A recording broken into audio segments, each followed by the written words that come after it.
자, 유튜브 시청자 여러분들 안녕하십니까? 행세입니다. 오늘은 시부야라는 게임을 해볼 거고요. 시부야 스크램블이라는 게임인데요. 어떤 내용인지 저도 잘 모르겠지만 어쨌든 뭐 시부야에서 일어난 내용인 것 같아요. 자, 그럼 한번 들어가 보도록 하겠습니다. 시부야입니다.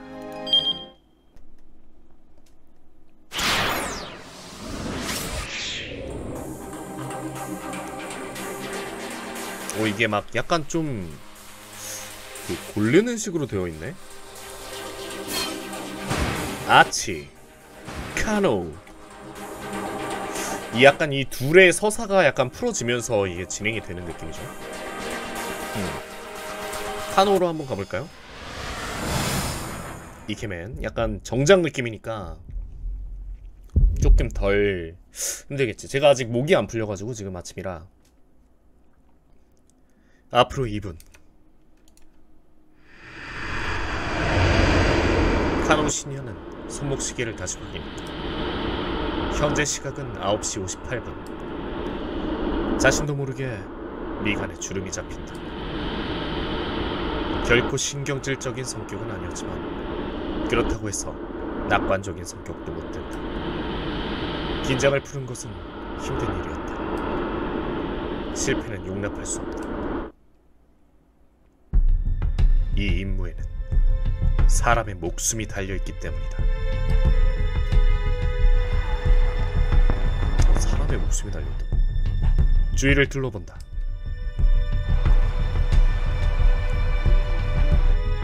상대는 정말로 나타날까?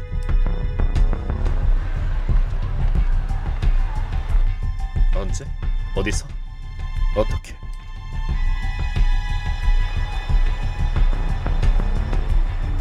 시부야의 스크램블 교차로는 오늘도 인파로 북적입니다. 하지만 지나다니는 사람들 중 그 누구도 눈치채지 못했다. 이 인파 속에 수많은 형사들이 잠입해 있다는 사실. 오, 좋아. 앞으로 1분 30초.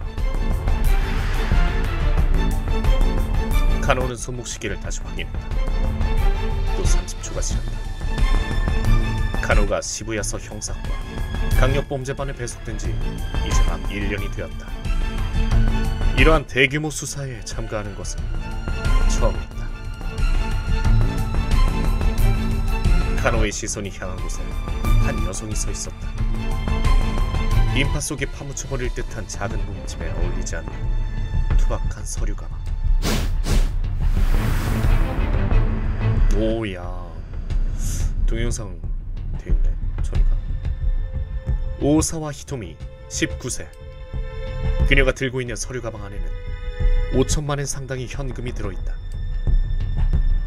어제 누군가에게 유괴당한 쌍둥이 언니 마리아를 위한 몸값이다. 범인은 어젯밤 자택에 전화를 걸어 히토미를 하치 동상 앞에 세워두도록 지시했다. 지정된 시간이 얼마 남지 않았지만 아무런 움직임이 없다. 초침이 움직이는 것을 뚫어져라 노려보고 있는데 길바닥에 앉아있던 노숙자가 잡기에 속삭였다. 에바 카노, 시계를 너무 힐끔대는 거 아니야? 범인이 눈치채면 어떨 건데? 지적받고 나서 죄송해요. 지적받고 나서야 카노는 시계에서 눈을 돌렸다. 너무 긴장했어. 좀 더 어깨에 힘을 빼라고. 선배 쪽이 훨씬 어색하거든요. 카노가 반박했다. 노숙자가 말 걸지 말아주세요. 사사야마 유지는 시부야 경찰서의 순사장군. 카노보다 5년 선배다. 잠입수사 현장에는 언제나 필요 이상으로 공을 들인 변장을 하고 나타난다. 우리는 이게 다 수사를 위해서라고 변명하지만 동료들 사이에서는 그냥 변장 마니아일 뿐이라는 평가다. 이봐요 형씨, 한 푼만 줍죠. 갑자기 사사야마가 카노에게 엉겨왔다. 잠깐 이러지 마세요. 역할에 공을 들였는지 역한 죄치가 풍겼다. 여태 이러면 어색하지 않지? 어때? 떨어뜨려 애써도 끈질기게 엉겨붙었다. 사사야마 선배, 진지하게 하자고요. 긴장이 극에 달한 카노우와는 대조적으로 사사야마는 감탄스러울 만큼 릴렉스한 상태였는데. 잠시만요, 나 이거 안 바꿨네.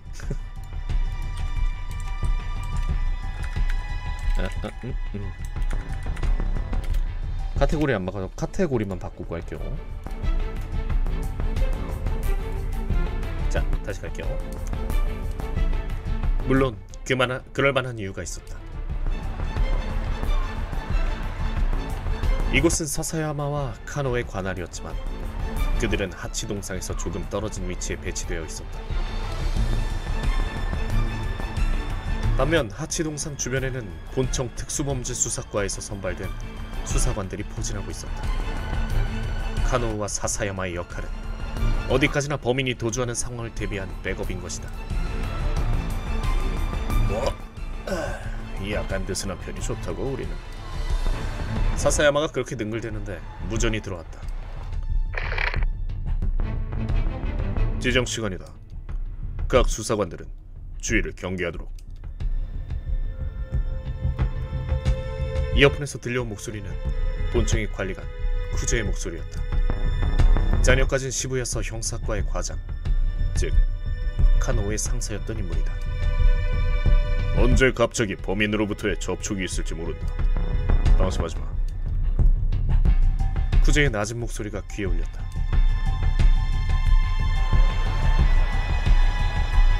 아직 여유로운 목소리네, 쿠제가. 잠시만, 다시. 아직 여유로운 목소리네, 쿠제가. 사사야마가 그렇게 말하자 카노는 쓰는 숨을 지었다. 지정 시간이 지났지만 그럴듯한 인물은 보이지 않는다. 하! 카노는 자신의 허벅지를 때렸다. 양복 위로는 티가 잘 나지 않지만 단련된 양다리는 철근과도 같았다. 수사 중엔 무슨 일이 일어날지 알 수 없다. 언제라도 대처할 수 있도록 집중을 유지해야 한다. 유괴 사건의 경우 초동 수사를 통해 수사 방침이 결정된다. 범행의 동기가 영리 관련인지 아니면 원한 관계에 의한 것인지, 그러한 정보를 바탕으로 범인에 대한 대응을 결정하는 것이다. 초동 수사에 의한 본부의 견해는 범인은 복수범일 가능성이 높고 영리 유괴의 프로는 아닐 것이며, 원한 관계일 가능성은 낮지만 피해자 가족과 면식이 있을 수 있다 라는 것이다.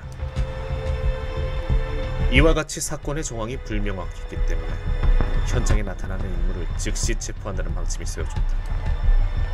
만일 용의자가 몸값을 입수한 후 도주에 성공한다면 인질의 안위가 위험해질 수 있다고 판단했기 때문이다. 아직인 건가? 사사야마가 그렇게 중얼거렸을 때였다. 왔어! 아이, 관리관 목소리겠구만. 왔어! 왔다고! 귀에 꽂힌 날카롭고 여성스러운 목소리의 주인공은 다름 아닌 쿠즈였다. 20대 남성, 반다나 착용, 오렌지색 트레이닝복이야. 쿠즈는 평소엔 냉정하고 과묵하지만 긴장하게 되면 왠지 여자 같은 말투로 말하거나. 아 잠깐만, 이 아저씨가 그러니까 지금 이 아저씨가 한 거죠? 대사를. 미쳐버리겠네. 오랜만에 듣는 쿠제의 긴장감 어린 목소리에 카노와 사사야마의 정신이 번쩍 들었다. 접근해온 것은 20대 초반으로 보이는 남자였다. 거리낌 없는 태도로 히토미에게 말을 걸고 있었다. 알고 있지? 알고 있지? 너희들 체포 준비해. 현재 쿠제는 교차로에서 조금 떨어진 지휘 차량에 있다. 현장의 상황은 차량반으로부터 전송되는 영상으로 체크하고 있었다. 젊은 남자는 히토미에게 적극적으로 말을 걸고 있다. 형사들이 주시하고 있지만 불확실한 상황이다. 정말로 용의자일까? 여기서 이런 식으로 선택지가 나온다. 나 이런 거가 좀 애매한 게 틀림없어 용의자다 이러면은 이제 아니고 아직 불확실한 상황이면은 약간 그럴 것 같거든. 이 상태로 이 여자애가 잘못될 것 같거든. 우리는 어쨌든 그러면 여자애가 무사한 게 우선이니까 먼저 여자애를 지키죠. 이걸로 가도 손해볼 건 없어. 일단은 여자애는 구할 수 있으니까. 틀림없어 용의자다. 카노는 한 발짝 내딛었다. 틀림없어 용의자다. 잠깐! 서두르지 마. 하지만 저거 봐. 잠깐 지켜보자고. 사사야마가 덕짓했다. 히토미가 무시를 고수하자 남자는 질렸는지 그 자리를 떠났다.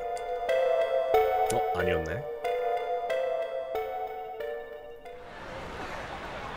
아니었던 모양이네요.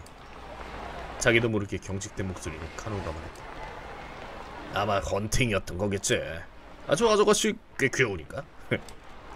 확실히 히토미는 꽤 귀여운 편이다.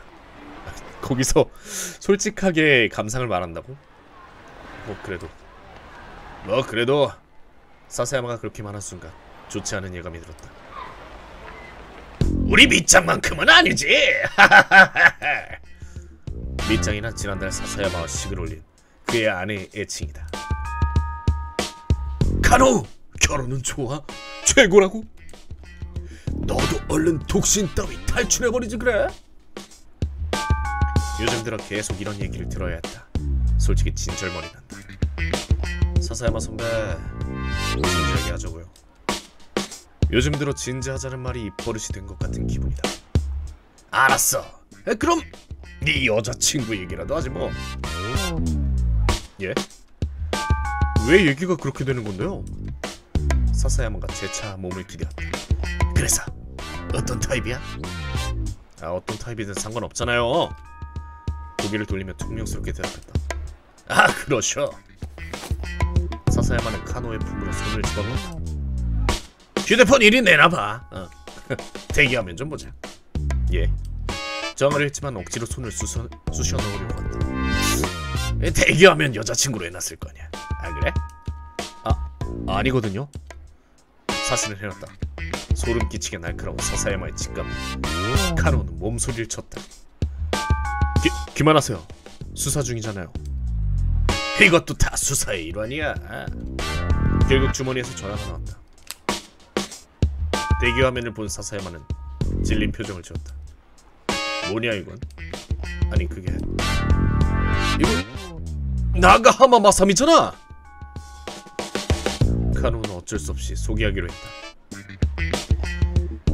그 사람이 제 여자친구입니다. 이름은 루미라고 하고요. 사사야마가 말을 끊었다. 아니 이거 나가하라 마삼이잖아. 퍼즐 아니고. 아무리 봐도 이 나가하마 마삼이구만. 너 기분 나쁘다고. 아무리 팬이라고 해도 나가하마 마삼이 사진을 보여주면서 여자친구라고 하다니. 확실히 루미가 나가하마 마삼이랑 좀 닮긴 했죠. 거기까지 말하자 사사야마가 분통을 터뜨렸다. 아이씨, 정말 내가 바보로 보이냐? 그런 거 아니라고요. 정말이에요.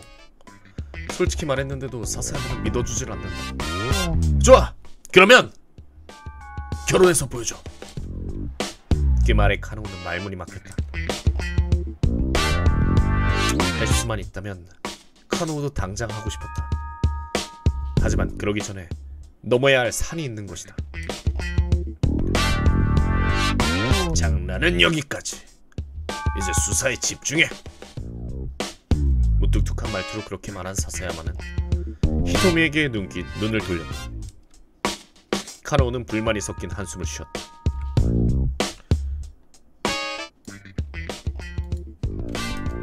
하지만 어느 정도 긴장이 풀린 건 사실이기 때문에 그건 고마워해야겠지.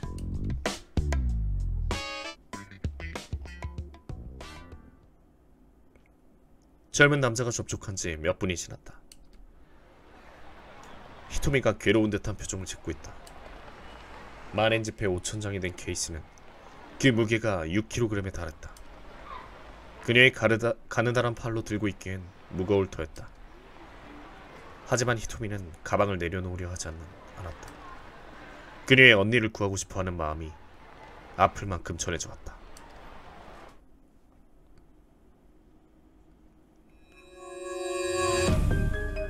유괴 사건이 발생한 것은 어제 오후 7시 무렵이었다.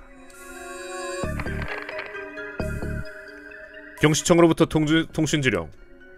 시부야 관할 내에서 유괴 사건으로 보이는 소재불명의 사안 발생.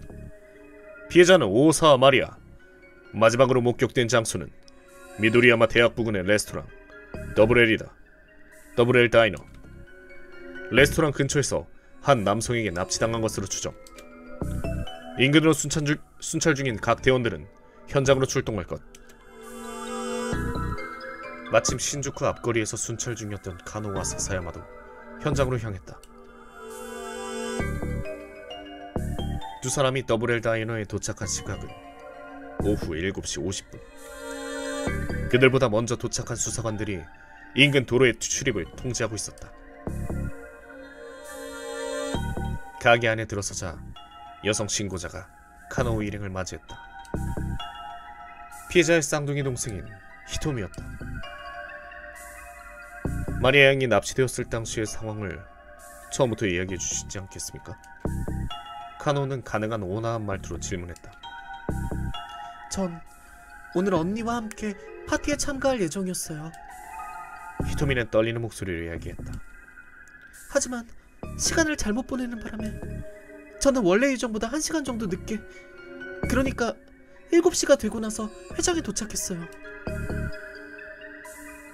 즉 마리아는 유학생 교류 파티에 홀로 참석하고 있었다는 게 된다.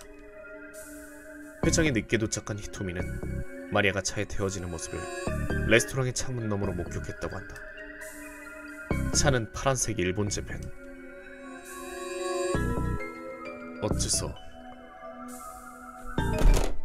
어째서 언니에게 이런 일이 일어난 거죠? 히토미는 눈물을 참으며 전신을 떨고 있었다. 범인의 모습은 보셨습니까? 중년 남성이었어요. 그곳에는 리랜드 버마라는 다른 한 명의 목격자가 있었다. 그는 히토미와 마리아가 다니는 대학의 강사라고 한다. 저도 봤습니다. 히토미 양이 말한 대로입니다. 히토미 양의 울음소리를 듣고 그리고 저도 그 창문을 내다보았습니다. 그리고 일본에 온 지 얼마 되지 않았는지 일본어가 어눌했다. 아마 범인은 혼자였을 거라 생각해요. 아, 이거 히토미 대사구나. 죄송해요. 아마 범인은 혼자였을 거라고 생각해요. 히토미는 범인이 마리아를 차의 뒷좌석에 태운 후 운전석에 타는 것을 보았다고 했다. 만일 공범이 있었다면 운전은 다른 사람이 맡았을 것이라는 견해였다. 히토미와 리랜드 모두 범인의 얼굴까지는 보지 못했다고 했다. 카노우가 다른 사람들의 증언을 들어보려고 했을 때 휴대전화가 울렸다. 선배 형사인 카즈와라 요시오에게서 걸려온 전화였다. 수사본부가 세워졌다. 현장의 상황을 확인하는 즉시 서로 돌아와. 신고 접수 후 수사본부가 세워질 때까지 대개 30분 정도의 시간이 소요된다. 카노와 사사야마가 서로 돌아와 보니 본청에서 내려온 쿠제에 의해 피해자의 자택에 잠복할 대책반이 편성되어 있었다. 면식이 없는 본청 형사들이 쉴 새 없이 돌아다니는 시부야서의 일각은 카노가 평소에 알던 시부야서와는 전혀 다른 긴장감을 품고 있었다. 카노는 형사들 중 한 사람을 잡고 짧게 상황을 확인했다. 사건 발생 후로부터 1시간쯤이 지나고 피해자의 집에 범인으로부터의 협박 전화가 걸려왔다. 그 내용은 내일 아침 10시 시부야 하치 동상 앞 5천만 엔을 둘째 딸 히토미에게 들려놓아라. 따르지 않으면 인질의 목숨은 없다. 라는 것이었다. 특수한 훈련을 받은 형사들과 함께 카즈와라가 대책반에 들어갔다. 보통 관할의 형사가 피해자의 집에 잠입하는 경우는 거의 없었다. 하지만 주변 상황을 잘 파악하고 있는 서포트역이 필요하다는 쿠제의 판단으로 카즈와라의 파견이 결정되었다. 형사들은 이삿짐 센터 업자로 변장하여 피해자의 집에 잠입했다. 이 시점에서 사건은 8시 30분. 우리는 역탐지를 준비하고 범인이 다시 전화 걸기를 기다렸다. 하지만 그 후 범인으로부터의 접촉은 없었다.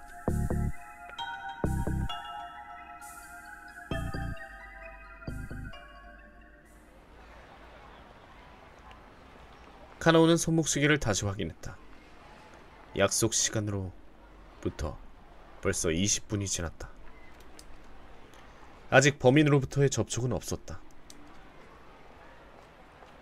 설마 눈치챈 건 아니겠죠? 카나오가 불안한 듯 중얼거렸다. 야이, 그렇게 조조해하지 말라고. 사사야마가 말했다. 그게 범인이 노리는 거니까. 그런데 어째서 범인이 이 장소를 고른 걸까요? 협박 전화의 내용을 들었을 때부터 계속 의문을 품고 있었다. 인파 속에 숨어서 몸값을 뺏는다. 인파 속에 숨어서 몸값을 빼앗는다, 뭐 그런 거겠지 뭐. 사사야마가 퉁명스럽게 대답했다. 그런 거라면 신주쿠를 지정하거나 은행 계좌를 통해 입금하도록 해도 상관없잖아요. 게다가 이 인파는 범인에게만 유리한 조건이 아니었다.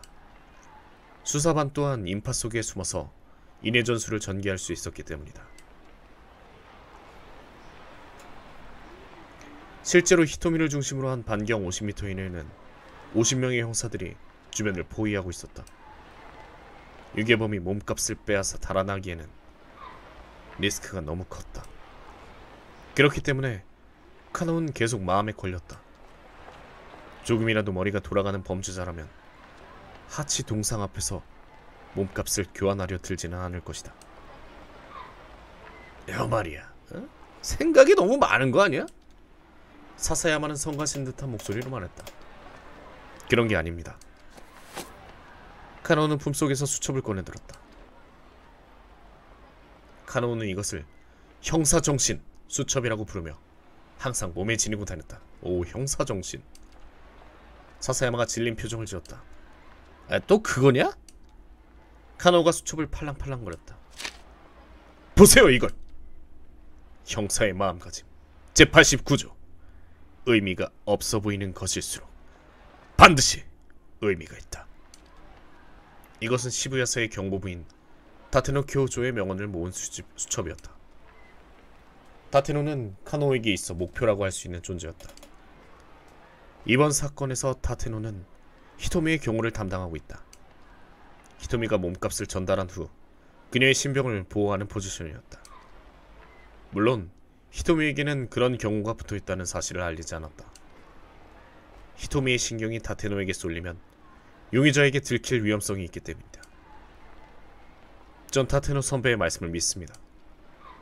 그야, 그 사람은 훌륭한 형사제.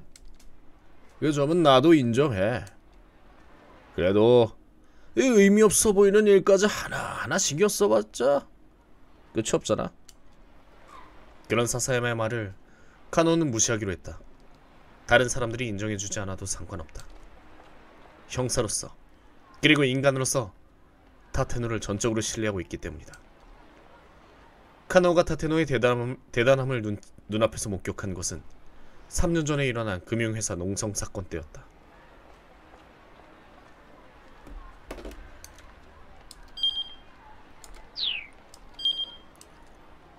오피스에 틀어박혀 있던 한 남자가 가솔린을 뿌리고는 불을 지르려 했다. 모든 이들이 함부로 움직이지 못하고 있었을 때 다테노는 자신의 몸에 가솔린을 끼얹고 빌딩으로 들어갔다. 그리고 범인을 설득하여 현장에서 체포한 것이다. 그 당시 타테노가 취했던 행동은 지금도 선명하게 기억하고 있다. 그 일은 평범한 경관으로서 살아가고 있던 카노에게 있어 충격적인 광경이었다. 이래가지고 형사가 된 거구나.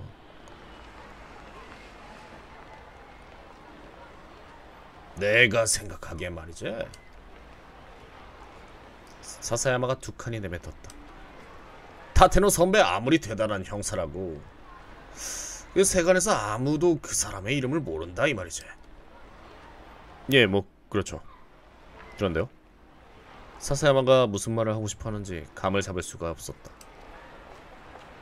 형사의 이름이 알려지는 건 불상사가 일어났을 때가 아니면 순직했을 때 정도잖아? 내 말은 뭔가 불공평하지 않아? 뭐가 불공평하다는 건지. 카노우는 그저 고개를 갸웃거릴 뿐이었다. 봐! 이 카리스마 셰프나 카리스마 미용사가 있는 마당에 카리스마 형사가 이름을 떨쳐도 뭐 이상할 거 없잖아. 부탁드릴게요. 좀 진지하게 하죠. 한 차례 눈을 부빈 카노우는 다시 히토미를 바라보았다. 뭐야, 어제 못 잔 거냐? 네, 뭐. 밥은? 아니요, 시간이 없었어. 어제는 본부 설치를 위해 기자재를 반입하고 수사 촬영을 준비한 데다 수백 장의 자료를 복사하는 등의 잡무에 쫓겨 눈도 붙이지 못하고 식사도 건너뛴 상태였다. 선배는 어쩌셨는데요? 사사야마는 당당하게 대답했다. 나야 오늘을 위해 기력을 보충했지. 그 말은 즉 찼다는 거군요. 그렇게 말할 수도 있지. 미워할 수 없는 사사야마의 능청에 카노우는 쓴웃음을 지었다. 왔어! 이어폰에서 쿠제의 고양된 목소리가 날아왔다. 20대 남성, 붉은 민소매 자켓, 쓰레기 봉투를 소지. 오, 아까 주인공으로 선택할 수 있었던 친구 같은데 이 사람? 히토미로부터 5m 정도 떨어진 장소에서 눈매가 사나운 젊은이가 다가가고 있었다. 히토미의 목격 증언과는 일치하지 않지만 카노의 전신에 긴장감이 흐른다. 몸값을 빼앗기 위해 불량배를 고용했을 가능성도 충분히 있다. 이번엔 어떻게 생각해, 카노? 저는 범인이라고 생각합니다. 슬슬이다. 꿀꺽하고 마른 침을 삼켰다. 카노는 가볍게 무릎을 굽히고 무슨 일이 일어나더라도 대응할 수 있는 태세를 취했다. 기다렸다는 듯 허벅지 근육에 피가 쏠렸다. 범인인가? 아니면 젊은이가 강제로 서류 가방을 빼앗으려 들었다. 범인이다. 형사들이 일제히 젊은이를 향해 뛰어들었다. 뭐야! 대체! 젊은이는 깜짝 놀란 듯 소리를 지르면서 순순히 지면에 억눌렸다. 확보했습니다! 기다려! 외국인이 왔어! 몸값을 빼앗겼어! 히스테릭한 쿠제의 목소리에 이끌려 뒤돌아본 시선 끝에 외국인 남성이 달려가고 있는 모습이 보였다. 손에는 그 서류 가방이 들려있었다. 형사들은 하나둘 일어나 외국인의 뒤를 쫓아갔고 정신을 차렸을 땐 젊은이와 카노만 남겨져 있어.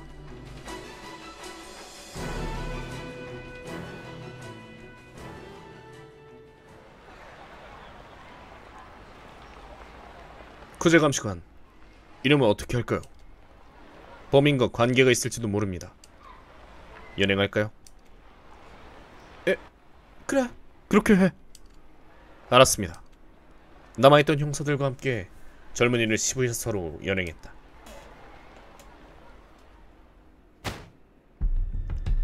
몇 번이나 말하게 하는 거야. 그 얘긴 이제 좀 그만하라고. 취조실에서 엔도 아치라는 이름을 댄 젊은이는 계속해서 자신은 사건과 무관하다 주장했다. 어째서 가방을 빼앗으려 한 거지?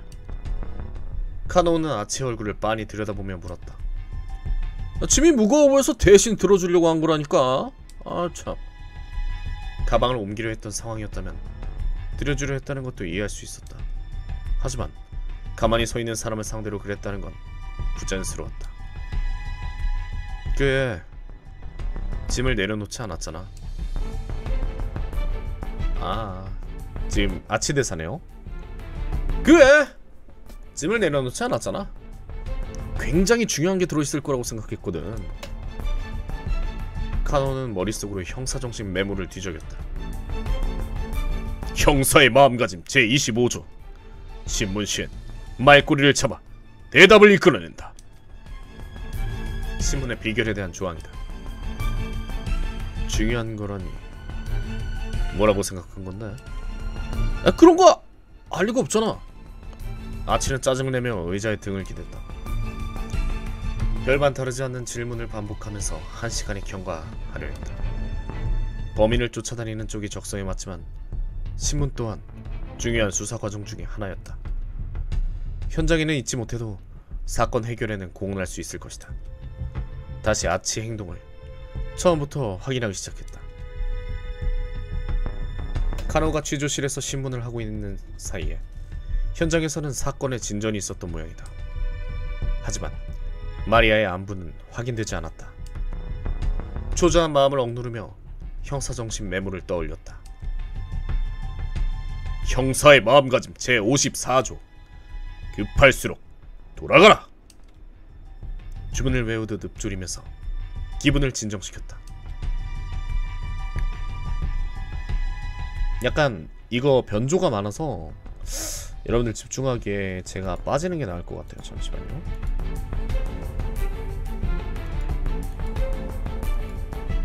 이게 나을 것 같아.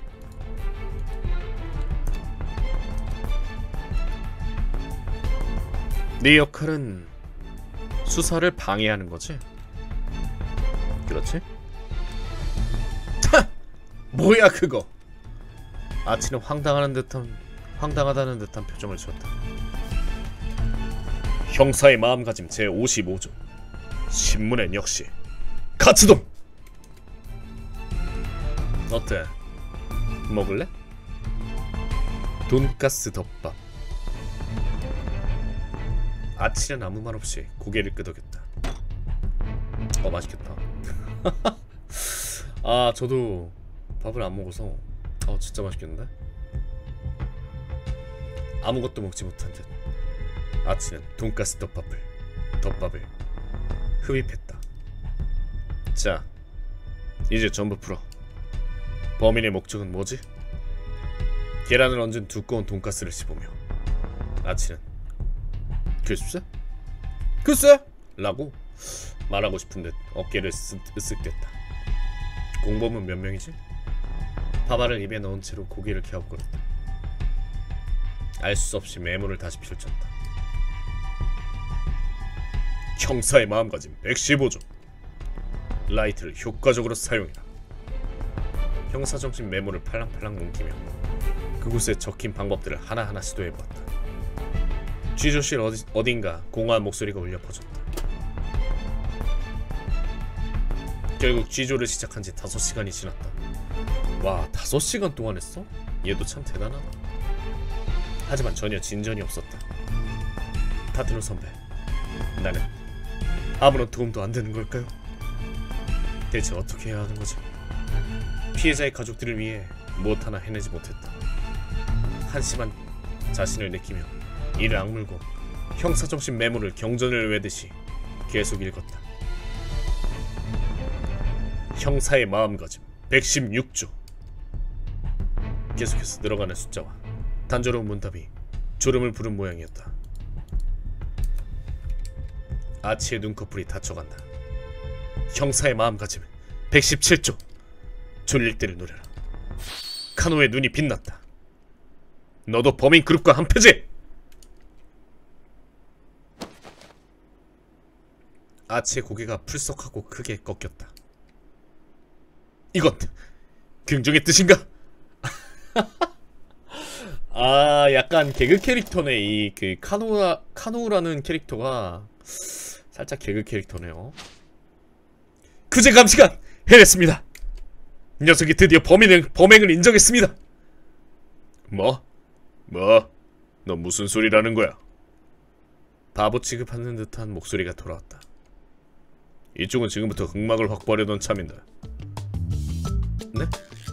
휴대전화에서 들려온 말에 아연 실색했다. 너는 본부에서 대기하고 있어. 그럼 나는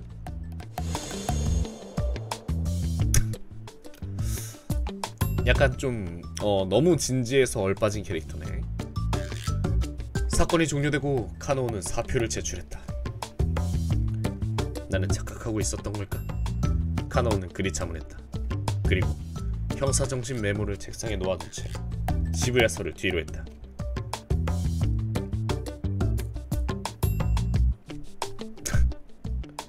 아니 이거 잠깐만.